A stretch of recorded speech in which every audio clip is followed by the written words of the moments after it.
How much can the Seminoles capitalize with the big game this weekend on the recruiting trail? You are Locked On Seminoles, your daily podcast on the Florida State Seminoles, part of the Locked On Podcast Network. Your team every day.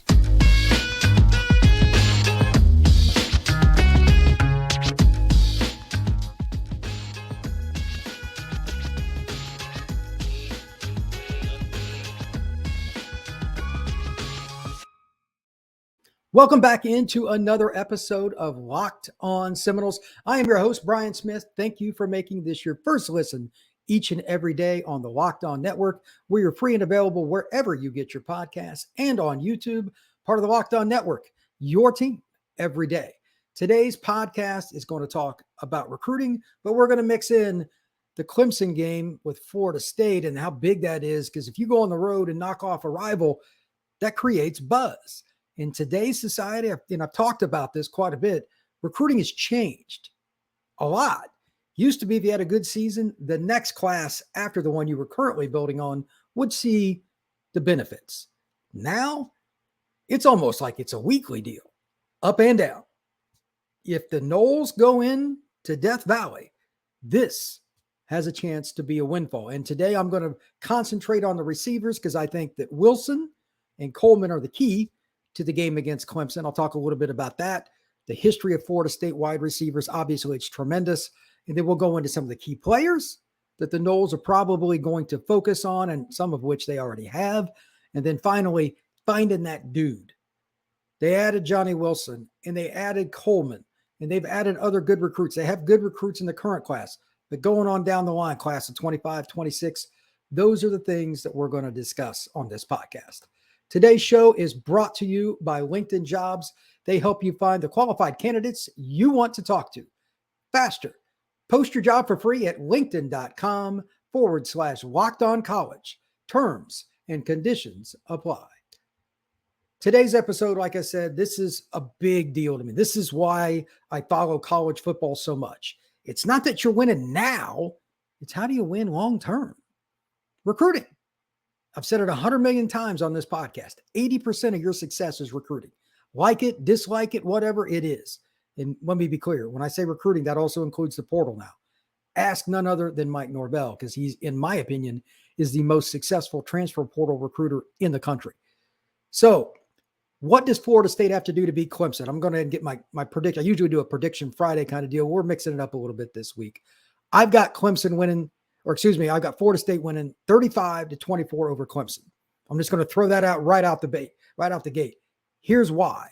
I don't think they're going to be able to handle Florida State consistently with the deep ball. Jaime Bell, I think, will be a part of that, and I think the screen game will be good, but there's going to be 2 or 3 plays where Florida State's quote-unquote big play receivers, big play Johnny, I mean, he averages 20 yards a catch. It's insane. And then you got Keon, who's able to get over the top as well. Those plays are also going to be culminated in red zone opportunities, 50-50 balls. Florida State has an advantage with size. It's not debatable. You got a 6'4" and a 6'7" guy. There are no corners as big as those two, and even safeties generally are not those kinds of size, especially Johnny. That's a whole nother animal. Can Florida State benefit from that on the recruiting trail? You darn well right. When I was growing up watching Florida State and several teams win, one of the trends that I noticed before I even got in the industry, and I'm just watching games and I'm just reading as much as I can about recruiting, the kids loved hearing about the fast break offense that Florida State operated. And then there were other teams that started doing similar things, et cetera. Obviously, Spurrier had something a little bit different, but it was still an up-tempo, and it got them recruits, not only receivers, but people just kind of like to be around it. When you have big plays, week to week, game to game, SportsCenter covers it. CBS covers it. These are the lead-ins you see on your nightly news. People want to see the wow, the bam, just like that. All the little things that go into football are neat, but the truly electric plays that go for 50, 60, 70 yards, name a team since the early 80s that's had more of that than the Noles. Florida State would be pretty hard to beat, and I would put them conservatively in the top 3. That is what has helped make Florida State's offense so so recognized for a very long time. And now they're still paying the gods for the greatness that they've had, apparently, because, Coleman comes, Wilson comes, and there are guys that still haven't been unleashed yet. Destin and a few other guys I have a feeling are going to be impactful in this Clemson game too. But those guys are going to be the reason that some of the kids I'm going to talk about in segment 2 are going to look at Florida State a little differently.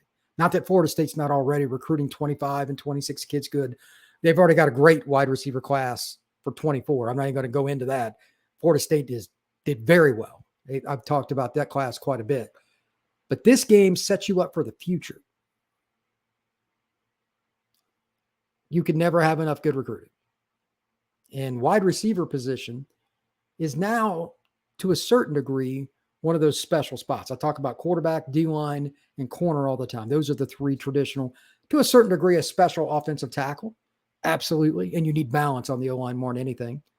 But if you get a special player on the perimeter, it could be a slot as well, but generally a bigger bodied guy, it completely changes the dynamic of the game. Let me give you an example.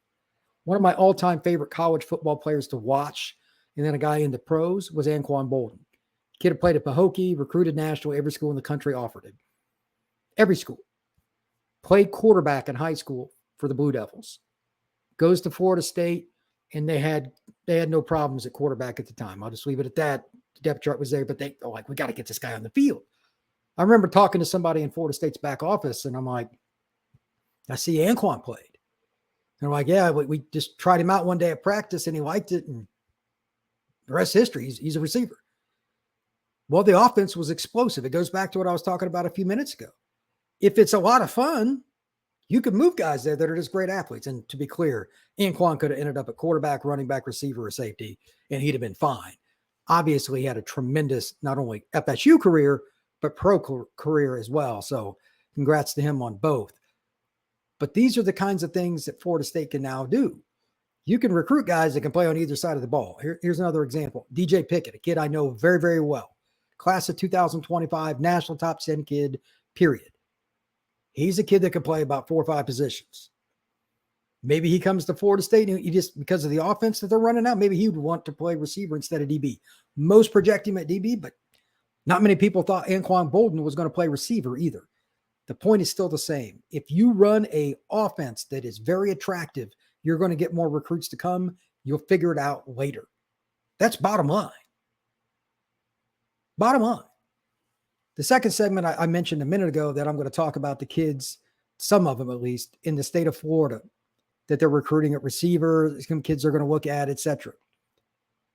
This is going to be a game that is going to help all the way through their recruitment because Florida State's going to throw it around.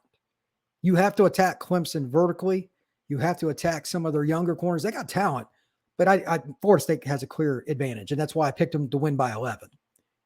Originally, I had it 35-31, and I'm like, I just think that Florida State secondary is going to make more plays than Clemson's. That's just my gut. They've done pretty well this year in key moments against LSU, and I know they had letdowns last week, but that's also motivation. That'll also help with this. But then Florida State's going to be able to turn sudden change into points. So think about that before we go into segment 2. Sudden change, Florida State going up top, running a trick play, maybe an RPO. Keon, Johnny, and the other players are going to get their chances. And don't forget about Jaheim Bell to get big yardage down the field. Football has always been that way. It's not going to change today. All right. These days, every potential new hire can feel like a high stakes wager for your small business. You want to be 100% certain that you have access to the best qualified candidates available. That's why you have to check out LinkedIn Jobs. LinkedIn Jobs helps you find the right people for your team faster and for free. Navigating the site and creating an account is pretty easy. I've been on it numerous times. I have an account myself. It's easy to set up. You can structure it the way that you want to for your business, whether you're looking for interns, accountants, salespeople, whatever it may be. There's a way for you to set it up on LinkedIn, and they can help you do it as well. Then add your job and the purple hashtag hiring frame to your LinkedIn profile to spread the word that you're hiring.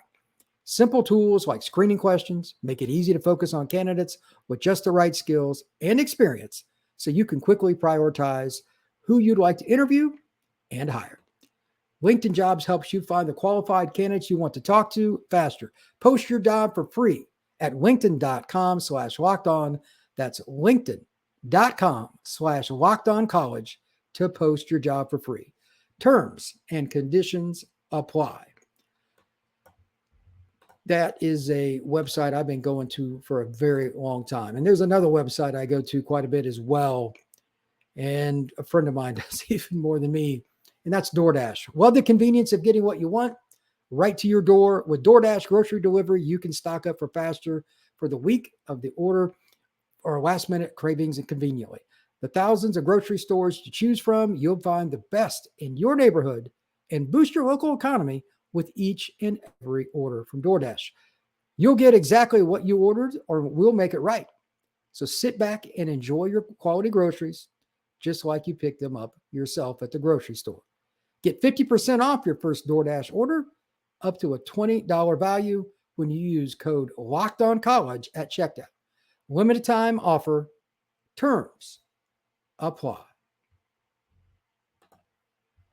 All right, let's talk segment 2. This is the fun stuff that I get to do. I have a list of kids, a handful. I've got about 3 times as many, but I want to focus on some kids that I think are most important, at least short term, from the class of 25 that I think Florida State is already in on. Some they're getting started on, and or the process of getting kids on campus is underway, et cetera. There's a few different subpoints to this, but these are the kids that are going to be playmakers in college. I'm not saying they're going to be Anquan Bolden, but these are the kids Florida States, Alabamas, et cetera, are focusing on. Pretty good sign. And I've seen these kids live for the most part. There's maybe one kid on this list I haven't seen live. But anyway, the point is this. Big-time players in Florida. The class of 25 is freaking loaded all across the country. But in the Sunshine State, it is on another level. It just goes in cycles like that. 24 cycles pretty good, but 25 is truly elite. Receiver is at the top of the board with that. So I'm just going to kind of go down the list. Here's a couple of quick notes. The first thing I'm getting ready to say, this is my own conjecture, but I'm sure you're going to understand why. The number one receiver in the country is from Jacksonville, in my opinion, and that is Jaime Ffrench. He committed to Alabama a little while back. Florida State is one of the schools that he was looking at. I would be surprised if they're not going to stay in the mix all the way through. Obviously, he's a Jacksonville kid. He's a couple hours away. And it doesn't look like Alabama's quarterback room is all that good. I'm not going to just completely throw everybody under the bus, but reality is reality. They just barely beat the University of South Florida. That's not good if you're Alabama. So that is going to be a kid you're going to hear a lot about.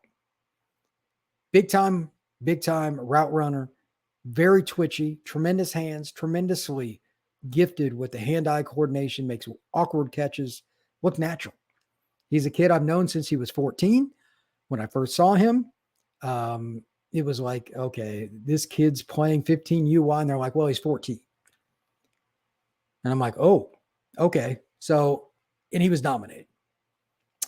So we all knew about Jaime a few years ago. He plays for Birch Sports. It's one of the best there is in the 7-on in the Deep South, and he's been trained well. He knows the deal. He picked Alabama, but I'm going to tell you right now, that's an interesting one moving forward. National top 25 prospect, in my opinion, and the vast majority of people agree. He looked tremendous at Future 50 at IMG Academy this past summer. I had him as my MVP overall. We're talking top 10 kind of kid. Watch out for him. I'm sure Florida State and everybody, to be honest, is going to come after him based on how poorly Alabama's passing game is. This is a big-time receiver. Dallas Wilson. This was the second kid, ironically, I would have picked if it wasn't for Ffrench. Dallas is a different kind of receiver. He's a big-bodied kid, give or take 200 pounds, 195, 6'3". He's starting to fill out. He plays at Tampa Bay Tech. By the way, Ffrench is at Mandarin High School in Jacksonville. But Wilson had multiple touchdowns, and he's just the traditional boundary, big, powerful kid, but runs pretty good routes for a young guy. Even he's still got a ways to go. This is a kid that every school in the country is recruiting. He committed early to Oregon. He's one of those kids that just kind of fell in love with the uniforms and all that. A lot of Florida kids love Oregon for whatever reason. But his commitment is not one that's not going to come with him taking a ton of visits. I will be absolutely floored if he's not on Florida State's campus at some point this fall and or in the spring, probably both. Again, he's at Tampa Bay Tech. This is a 6'3", 200-pound kid that can come in and play at a major program very early. He's a guy that can go against anybody that you can imagine and have a chance at a one-on-one win. He's especially adept in the end zone with 50-50 balls or scraping along the back in line and keeping his feet in. Even though he's a big kid, Dallas is also somebody that has the ability to make plays in a very small and limited space because his footwork is good. Great sign for his future as well. I know that Florida State is one of the schools that's been after him hard. But again, just like with Jaime Ffrench, so is about everybody else. Also of note, this is one that I haven't seen live yet, and I would love to because he's one of those kids that kind of reminds me of like a Snoop Menace. Can be twitchy in space, and he can flat out go. Plays at Homestead High School just south of Miami, and that's Cortez Mills. The dude can fly. When you have speed like that, you can play multiple spots and you can change the game. Florida State and everybody else, again, all these kids Florida State are after. These are schools coming after these kids are all big time. Okay, these are all big time prospects just to make this a little easier. But he's the kid I think could play flanker or he could play in the slot and make an impact. The Noles need more speed just like everybody else in every class. That's always a goal. It's kind of a roundabout thing. He's a guy that I'm not sure where he's leaning because I haven't talked to him yet. I haven't met him, but I'm completely intrigued. I watched about 3 clips of his film from his sophomore year and I was intrigued. I've watched a little since then. There aren't many guys that are going to stick with him, especially when they don't punt it to him. Don't be that guy. Kickoffs, etc. at high school level, he can be electric. But if you don't get hands on Cortez near the line of scrimmage, the show can begin. He's also somebody that can stack you and get over the top because not many people are going to run him down. Very, very talented young man. Nashawn Montgomery, Cardinal Newman High School, just outside Palm Beach. That is a really long, lanky kid. Actually, a move-in. Met him by accident with Wayne McCoy. That's one of his buddies, the Florida State commit in the 24 class. He's from Rhode Island, I believe it is. Rhode Island or Delaware. I can't remember which. Moved down, and he was at Future 50. But he's just a long, gangly kid that kind of an EJ Green type of body type, athletic, very astute, understands route running. He's not as fast as like Cortez, but he can go, and he's just learning his craft. Very high upside. I like him. Florida State and everybody's on him as well. That's a kid that if you blow it up this weekend, if you have a guy like Coleman going off, that's somebody you're going to catch his attention. Also, Samari Reed, he's at Monarch. They've got Jabari Brady as well, a 26 kid that everybody's after at receiver. It's incredible in South Florida. Monarch is in Broward County. It's right on the edge of Fort Lauderdale, Coconut Creek area. And great kid. 6'2", got some size to him. Could be a boundary, could be a flanker. Another young man that Florida State and everybody wants. A kid that, again, kind of an EJ Green type of player. I'll take all those I can get. Good hands, good route runner, protects away from the DB with his body. That's a player to watch out for.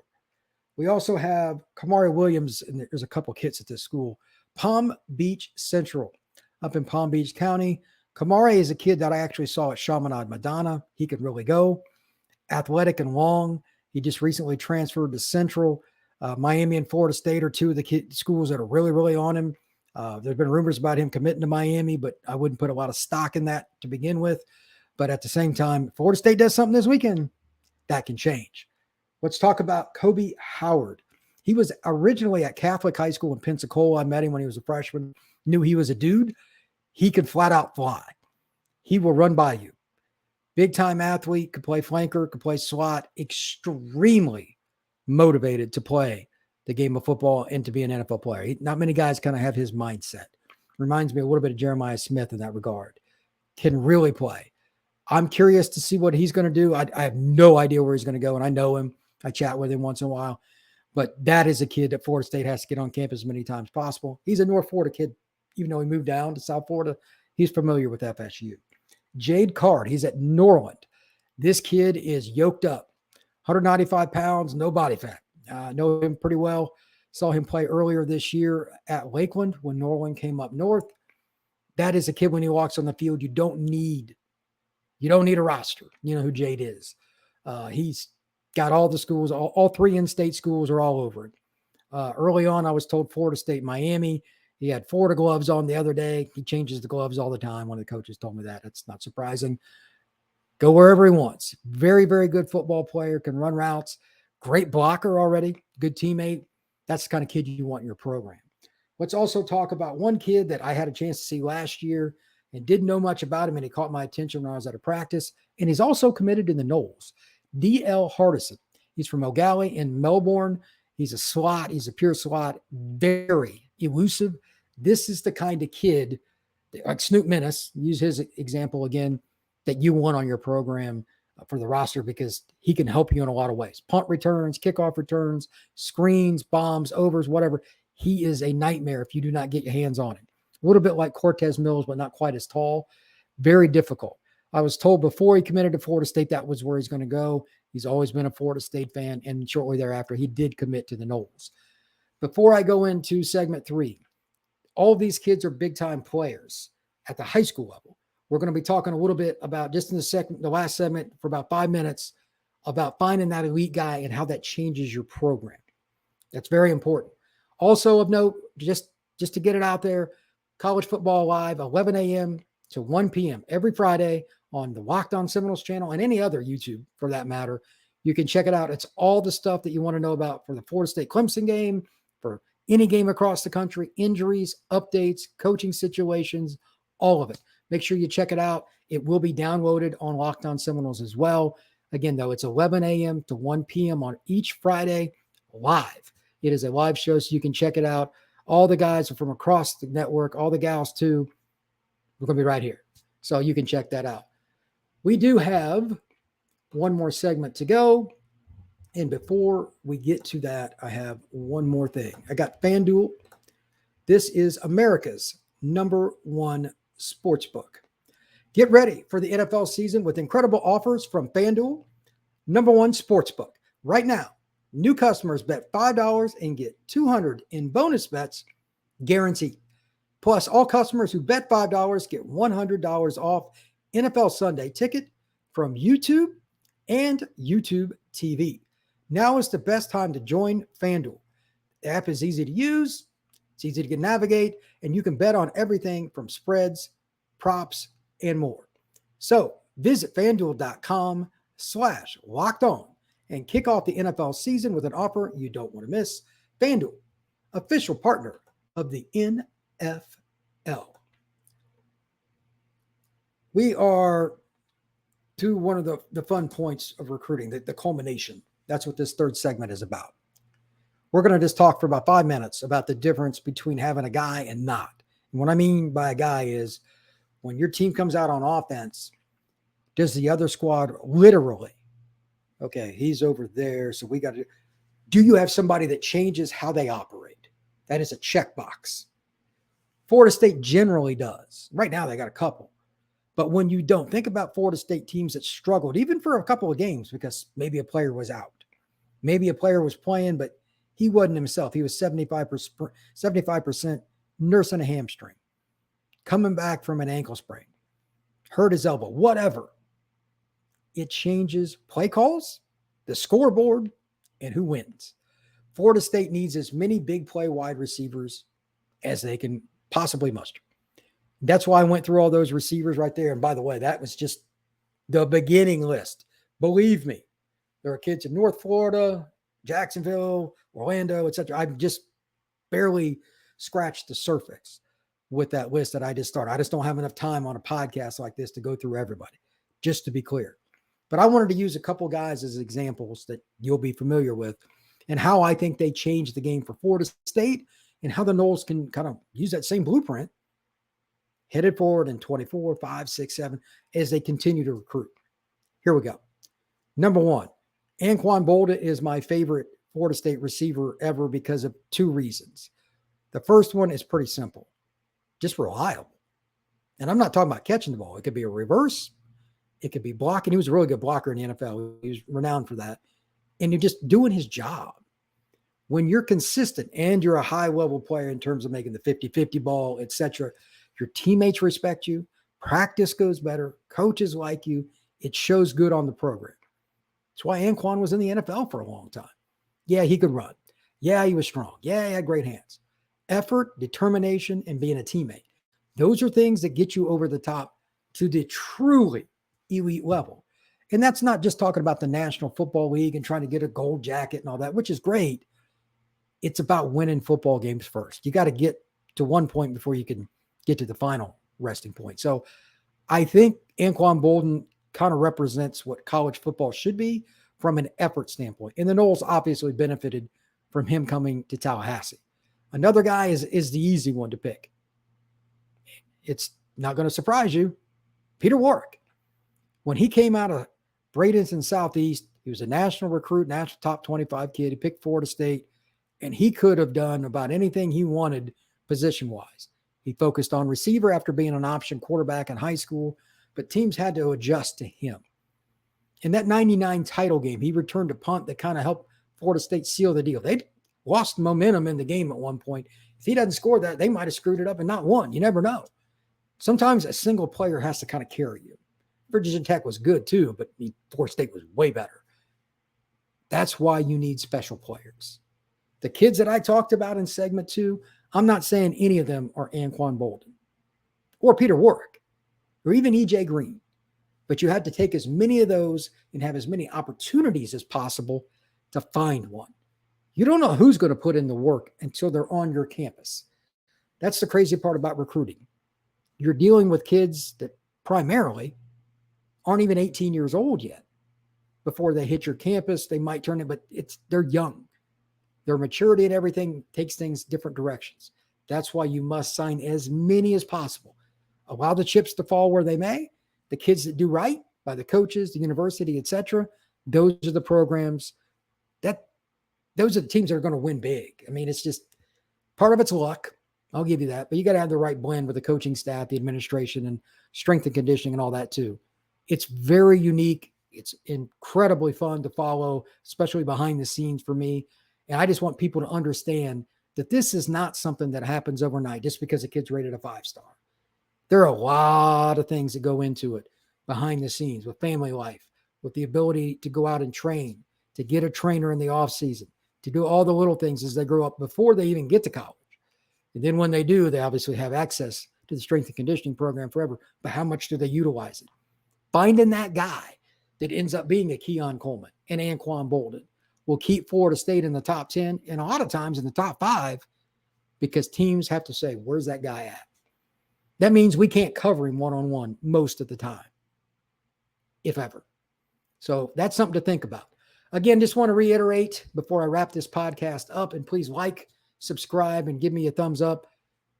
Florida State, 35-24 is my prediction, and the game I think is going to be really good, but the Noles will make a little run in the second half, late third, early fourth to seal the deal. So everybody have a great day. Thank you very much, and I'll talk to you soon.